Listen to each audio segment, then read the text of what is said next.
દેવપરા નામનું એક નાનકડું અને સાદું ગામ હતું. ત્યાં એક નિર્દોષ દીકરી રહેતી હતી, કિંજલ. ઘરમાં પૈસાની કમી તો બહુ હતી, પરંતુ પ્રેમ, આદર અને સંસ્કારની રોશની ક્યારેય ઓછી પડી નહોતી. તેના પિતા રમેશભાઈ ખેતરોમાં મજૂરી કરતા અને માતા રમીલાબેન બીજાના ઘરે કામ કરીને પરિવાર ચલાવતી હતી. બાળપણથી જ કિંજલ બહુ હોશિયાર અને સમજદાર હતી. તેની આંખોમાં સપનાઓનું આખું આકાશ વસતું હતું. પણ ઘરના લોકોનું એવું માનવું હતું કે છોકરીને વધારે ભણાવીને શું મળવાનું છે. આ જ વિચારમાં જ્યારે કિંજલ માત્ર 15 વર્ષની હતી, ત્યારે તેનું સગપણ એક દૂરના સગાના દીકરા રાહુલ સાથે કરી દેવામાં આવ્યું. લગ્ન તો થઈ ગયા, પણ ઉંમર નાની હોવાને કારણે કિંજલ પિયરમાં જ રહી. તેને કહેવામાં આવ્યું કે 18 વર્ષની થતાની સાથે જ તને સાસરે વળાવી દઈશું. આ સાંભળીને તેના દિલના બધા સપનાઓ જાણે વેરાઈ ગયા. તે નિશાળે જતી, સારા માર્ક્સ લાવતી, પણ દિલમાં એક અજીબ ડર ઘર કરી જતો કે 18 વર્ષ પછી તેની દુનિયા બદલાઈ જશે અને કદાચ તેનું ભણતર પણ ત્યાં જ પૂરું થઈ જશે. કિંજલને જીવની જેમ ભણતર સાથે પ્રેમ હતો. તેનું સપનું હતું કે એક દિવસ તે મોટી ઓફિસર બને, પોલીસની વર્દી પહેરે, ગાડી પર DSP લખેલું હોય અને લોકો તેને સલામ કરે. સમય વીતતો ગયો. લગ્ન થયા હતા, પણ રાહુલ સાથે કોઈ ખાસ નાતો બંધાયો નહોતો. તેમ છતાં 17 વર્ષની ઉંમરે તેને હિંમત કરીને પહેલીવાર રાહુલને કહ્યું, "શું હું આગળ ભણી શકું છું? ભણતર મારો જીવ છે. હું કંઈક બનવા માંગુ છું." રાહુલે તે વખતે બસ એમ જ હા પાડી દીધી, એમ વિચારીને કે અત્યારે ના પાડીશ તો લોકો વાતો કરશે. કિંજલને લાગ્યું કે હવે કદાચ તેની જિંદગીમાં નવો સૂરજ ઉગશે. પણ જેવી તે 18 વર્ષની થઈ, તેને સાસરે મોકલી દેવામાં આવી. સાસરું મોટું ઘર હતું, મોટું ખાનદાન હતું અને તેનાથી પણ મોટી હતી જવાબદારીઓ. સવારે આંખ ખુલતાની સાથે જ કામનો એવો ઢગલો સામે હોય કે કિંજલ પોતાની જાતે વિચારી પણ ન શકે. સાસુ કડક સ્વભાવના હતા. ઘરમાં શિસ્ત જોઈએ. સસરા જૂના વિચારોના હતા. વહુ ઘર સંભાળે એટલું જ ઘણું છે. રાહુલ એક સરકારી નિશાળમાં પટાવાળો હતો. લગ્ન પહેલા તેણે વચન આપ્યું હતું કે તે કિંજલને ભણવા દેશે, પણ સાસરાના માહોલમાં આવતા જ આ વાત ઝાંખી પડવા લાગી. થોડા મહિના વીત્યા એટલે કિંજલે હિંમત ભેગી કરીને ફરી કહ્યું, "હું ભણવાનું ચાલુ રાખવા માંગુ છું. શું હું આગળ ભણી શકું?" રાહુલે ચોંકીને જોયું. હવે વળી કેવું ભણતર? ઘરનું કામ જો. અમારા ઘરમાં કોઈ છોકરી આટલું ભણતી નથી. તારે પણ નથી ભણવાનું? તેની આ વાત કિંજલના દિલ પર જાણે મોટો ઘા બનીને બેસી ગઈ. પણ તેણે આશા ન છોડી. તે વિચારતી રહી કે કદાચ એક દિવસ રાહુલ સમજી જશે. પણ સમય જતાં રાહુલનો સ્વભાવ વધુ કડક થઈ ગયો. નાની નાની વાતોમાં રિસાઈ જવું, ઊંચા અવાજે બોલવું એ બધું સામાન્ય થઈ ગયું. એક રાત્રે બહુ હિંમત કરીને કિંજલે ફરી કહ્યું, "રાહુલ, હું બસ થોડું ભણવા માંગુ છું. ઘરનું કામ પણ કરીશ અને ભણીશ પણ. બસ રજા આપી દો." રાહુલે વાત સાંભળતા જ આંખો કાઢી અને તાડુકીને બોલ્યો, "તને કેટલી વાર સમજાવવી પડશે? મેં કહી દીધું ને, હવે આગળ ભણવાની કોઈ જરૂર નથી." બીજી વાર આ વાત જીભ પર ન લાવતી. ધીમે ધીમે આ ગુસ્સો રોજની વાત બની ગયો. નાની વાત પણ દલીલમાં બદલાઈ જતી અને દલીલ ઝઘડામાં. કિંજલની હાલત જોઈને ક્યારેક સાસુ સસરા પણ વચ્ચે બોલતા, પણ તેમની વિચારધારા પણ એ જ જૂની હતી. છોકરીનું કામ તો ઘર સંભાળવાનું જ છે. હવે કિંજલના ચહેરાની ચમક ઓછી થવા લાગી હતી. પહેલા જેવો ઉત્સાહ રહ્યો નહોતો, પણ દિલના કોઈ ખૂણે તેનું સપનું હજી પણ જીવતું હતું. ટમટમતા દીવા જેવી તે ચૂપ રહેતી, પણ અંદરથી તૂટતી જતી હતી. તેને લાગતું હતું કે તેની જિંદગી ધીમે ધીમે તેની મુઠ્ઠીમાંથી સરકી રહી છે. એક દિવસ મોટી બોલાચાલી પછી રાહુલે પહેલીવાર તેના પર હાથ ઉપાડ્યો. કિંજલના દિલમાં જાણે હજારો કાચ તૂટી ગયા. આ એ જ માણસ હતો જેને ક્યારેક વચન આપ્યું હતું કે તે તેને આગળ વધવા દેશે, અને આજે તે જ તેના રસ્તાની સૌથી મોટી દિવાલ બની ગયો હતો. દિવસો વીતતા ગયા અને હાલત વધુ બગડતી ગઈ. રાહુલ રોજ ખેતરેથી આવીને કોઈ પણ નાની વાત પર તાડુકી ઉઠતો. ગુસ્સો હવે તેનો સ્વભાવ બની ગયો હતો. કિંજલ દર વખતે ચૂપ રહેતી, કારણ કે તેને સમજાઈ રહ્યું હતું કે દરેક ઝઘડો તેને તેના સપનાથી એક ડગલું વધુ દૂર કરી રહ્યો છે. રાત્રે તેનું દિલ છાનું માનું રડતું. દિવસે તે હસવાનો પ્રયત્ન કરતી, પણ અંદરને અંદર ઘૂંટાતી જતી હતી. ઘણીવાર તેણે વિચાર્યું કે જો હું આ ગામની બહાર જઈને ભણી શકું તો કદાચ જિંદગી બદલાઈ શકે છે. તે રાત્રે પણ રાહુલનો ગુસ્સો હદ બહાર વધી ગયો હતો. અપમાનની આગમાં તડપતી કિંજલ તેના રૂમમાં એકલી બેઠી હતી. બારીમાંથી આવતી હલકી ચાંદની રૂમમાં ફેલાઈ રહી હતી. બધા સૂઈ ગયા હતા, પણ તેની આંખોમાં ઊંઘ નહોતી. તે પળે એક વસ્તુ પહેલા કરતાં વધુ મજબૂત બની ગઈ હતી, તેનો ઈરાદો. કિંજલે મનોમન નિર્ણય કરી લીધો, જો હું અહીં જ રહીશ તો મારી જિંદગી આ જ તકલીફમાં ખતમ થઈ જશે. ના સપના બચશે, ના મારી ઇજ્જત.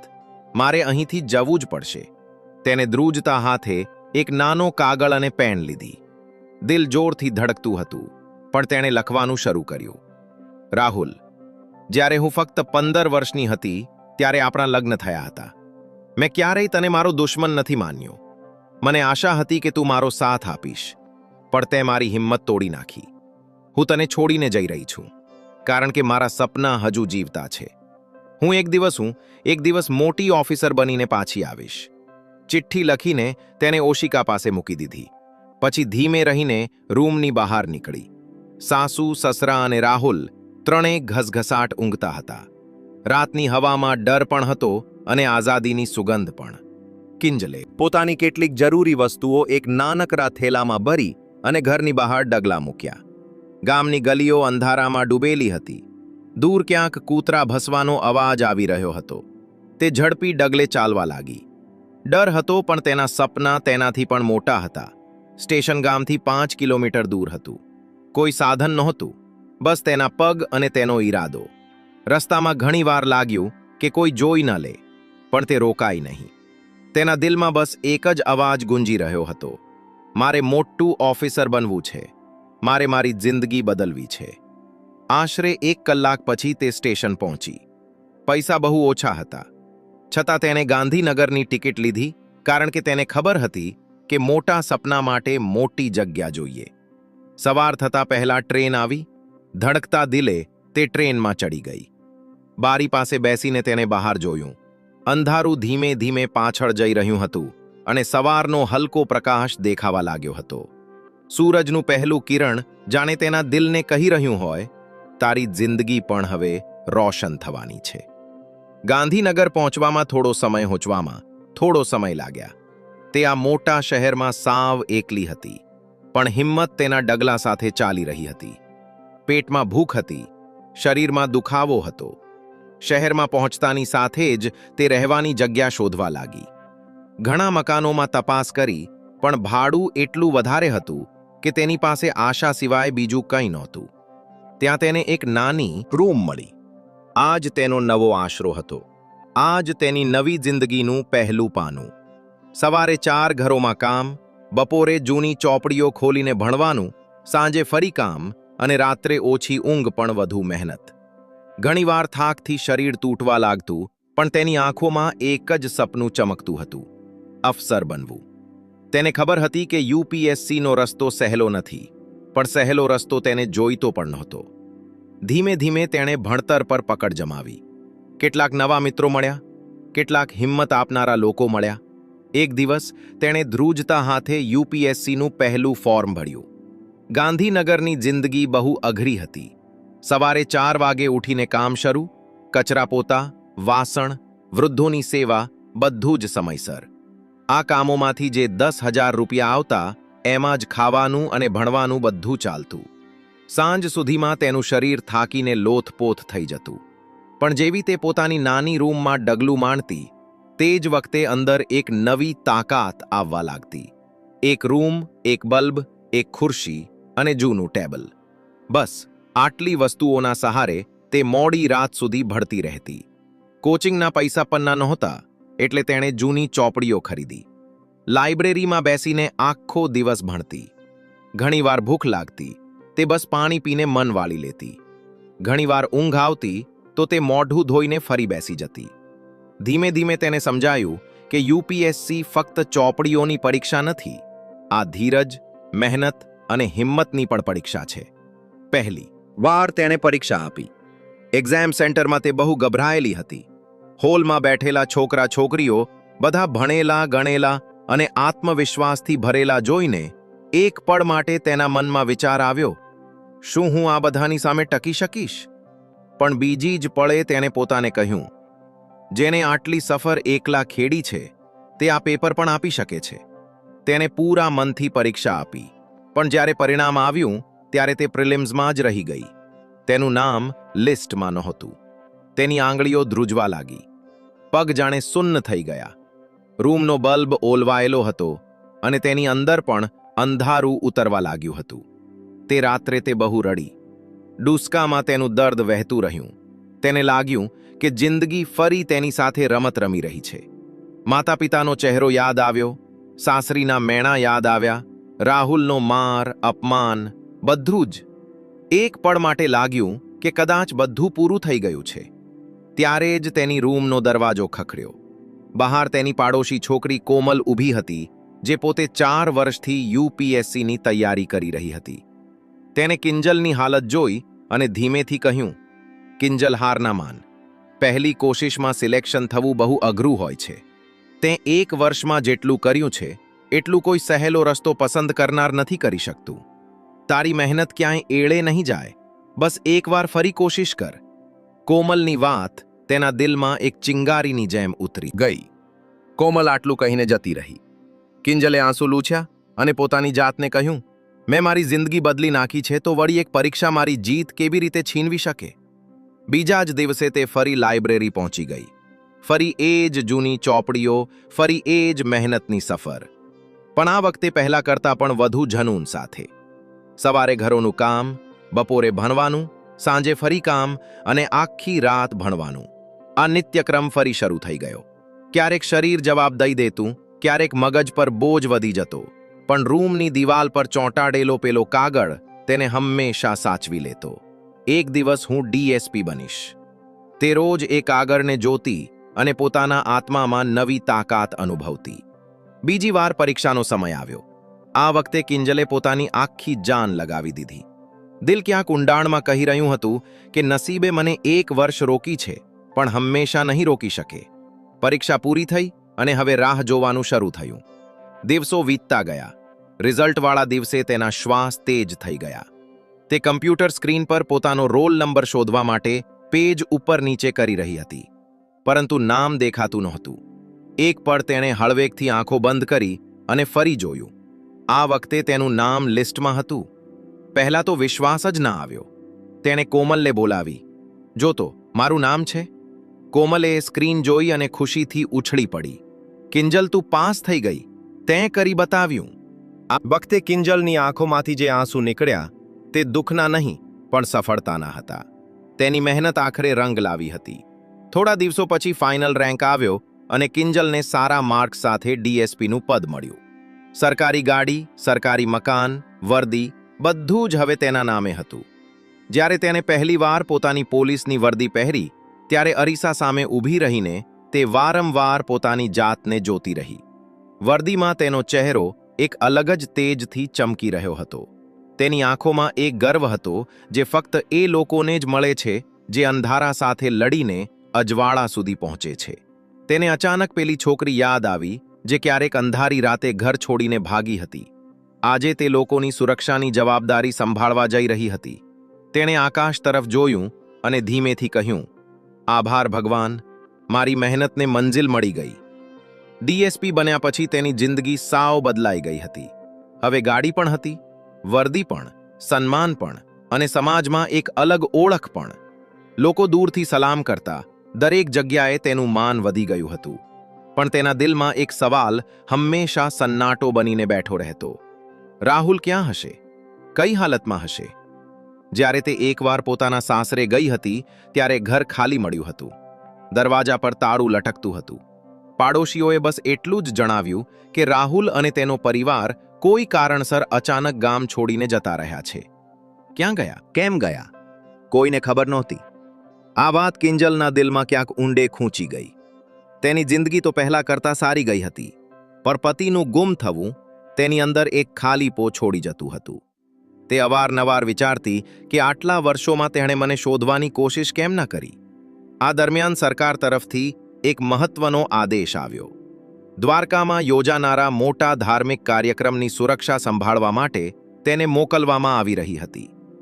દ્વારકા જ્યાં રોજ લાખો શ્રદ્ધાળુઓ આવે છે, સાંકડી ગલીઓ, ભીડવાળા રસ્તા, ચારે બાજુ ભક્તોનો મહેરામણ, અહીં સુરક્ષાનું કામ ફક્ત હિંમત નહીં પણ તેજ મગજ અને જુસ્સાની પણ માંગ કરતું હતું.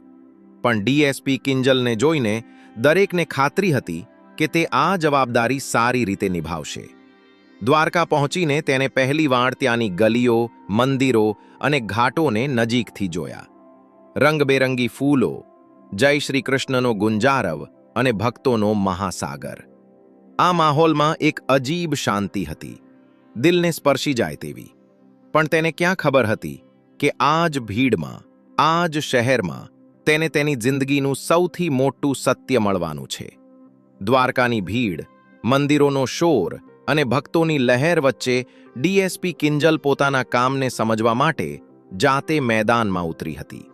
તે એવા અફસરોમાંથી નહોતી જે દૂરથી ઓર્ડર આપી દે. તે દરેક વળાંક, દરેક ચાર રસ્તા, દરેક મંદિરની બહારની સ્થિતિ જાતે પોતાની આંખે જોઈ રહી હતી. ભીડનું દબાણ, સુરક્ષા વ્યવસ્થા, લાંબી લાંબી લાઈનો, તે બધું જ ઝીણવટપૂર્વક તપાસી રહી હતી. સાધુ સંતો ભજન ગગાઈ રહ્યા હતા. ગરીબ લોકો ભીખ માંગીને પોતાના દિવસો કાઢી રહ્યા હતા. આ જ ભીડમાં તેની નજર એક માણસ પર પડી. સાવ દુબળો પાતળો, ફાટેલા તૂટેલા કપડાં, તે રસ્તાના કિનારે બેસીને ભીખ માંગી રહ્યો હતો. પહેલાં તો કિંજલે ધ્યાન ના આપ્યું, કારણ કે આવા લોકો ત્યાં ઘણા હતા. પણ જેવી તે તેની પાસેથી પસાર થઈ, પેલો માણસ ધ્રુજતા હાથે આગળ વધીને બોલ્યો, મને કંઈક દાન આપી દો. તેનો અવાજ તૂટેલો, નબળો અને ભારે હતો. પણ કિંજલના કાનમાં આ અવાજ એક અજીબ ચુભન બનીને ઉતરી ગયો. જાણે આ અવાજ તેને ક્યાંક સાંભળ્યો હોય, સાવ ઊંડાણમાં. તે ઊભી રહી ગઈ, ધીમે ધીમે તેની તરફ વળી. ચહેરો ઓળખાતો નહોતો, પણ પછી તેની નજર એ માણસ પર ગઈ. કિંજલનું દિલ જાણે અચાનક થંભી ગયું. તેના ડગલાં ઠીઠકી ગયા, તેના શ્વાસ તેજ થઈ ગયા. તેણે નમીને પેલા માણસનો ચહેરો ધ્યાનથી જોયો. ગંદકી, ધૂળ અને લાંબી દાઢી પાછળ એ જ નબળી અને તૂટેલી આંખો, અને એ જ પળે તેણે ઓળખી લીધું. આ બીજું કોઈ નહીં પણ તેનો પતિ રાહુલ હતો. દુનિયા જાણે એક પળ માટે થંભી ગઈ. કિંજલ સાવ સ્તબ્ધ થઈને ઊભી રહી ગઈ. આ એ જ માણસ હતો જેને ક્યારેક તેને સપના પૂરા કરતા રોકી હતી, જેના ગુસ્સાએ તેના આત્માને તોડી નાખ્યો હતો, જેના અપમાને તેને ઘર છોડવા મજબૂર કરી હતી. અને આજે એ જ માણસ દ્વારકાના રસ્તા પર ભીખ માંગી રહ્યો હતો. રાહુલની નજર પણ ડીએસપીની વર્દીવાળી કિંજલ પર પડી. પહેલાં તો તે સમજી જ ના શક્યો. પછી અચાનક તેની આંખો પહોળી થઈ ગઈ. તે ધ્રુજતા અવાજે બોલ્યો, કિંજલ, આ સાચું છે? તેનો અવાજ તૂટી રહ્યો હતો. આંખોમાં શરમ, ડર અને પસ્તાવો બધું એક સાથે ભળેલું હતું.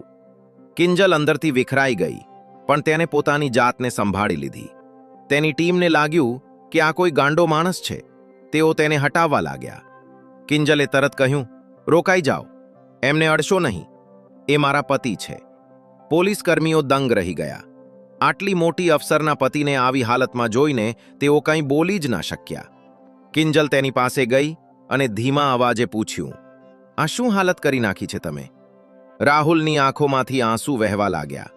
તે જમીન સામે જોતા બોલ્યો, મારી ભૂલોએ, મારા ગુસ્સાએ, મારા અહંકારે બધું ખતમ કરી નાખ્યું. હું તને શોધતો રહ્યો, પણ ક્યારેય તને મળી ના શક્યો. મેં બધું ગુમાવી દીધું કિંજલ, બધું જ. કિંજલ ચૂપ રહી. તેના મનમાં તોફાન મચી રહ્યું હતું. જે માણસ ક્યારેક તેનું દર્દ હતો, આજે તેની સામે એક તૂટી ગયેલો માણસ બનીને બેઠો હતો. તેના કપડાં મેલા હતા, શરીર નબળું હતું, ચહેરો પસ્તાવાથી ભરેલો. તેની સામે રાહુલ નહીં પણ એક તૂટેલો આત્મા બેઠો હતો. થોડીવારની શાંતિમાં જૂના ઘા પણ તાજા થયા, જૂના દર્દ પણ સાથે જ માનવતાની એક નરમ ચિંગારી પણ જાગી ઉઠી. તેને વિચાર્યું હતું કે જો ક્યારે આ માણસ તેની સામે આવશે તો કદાચ તે ફક્ત ગુસ્સો જ કરશે. પણ આજે જ્યારે તેણે તેને આવી હાલતમાં જોયો તો તેના દિલમાં ગુસ્સા કરતાં વધુ દયા ઉભરાઈ. રાહુલે ધ્રુજતા અવાજે કહ્યું, કિંજલ, તને જોઈને મને અહેસાસ થયો કે ભગવાને મને મારી દરેક ભૂલનું ફળ આપી દીધું છે. રાહુલનો અવાજ ગદગદિત થઈ ગયો.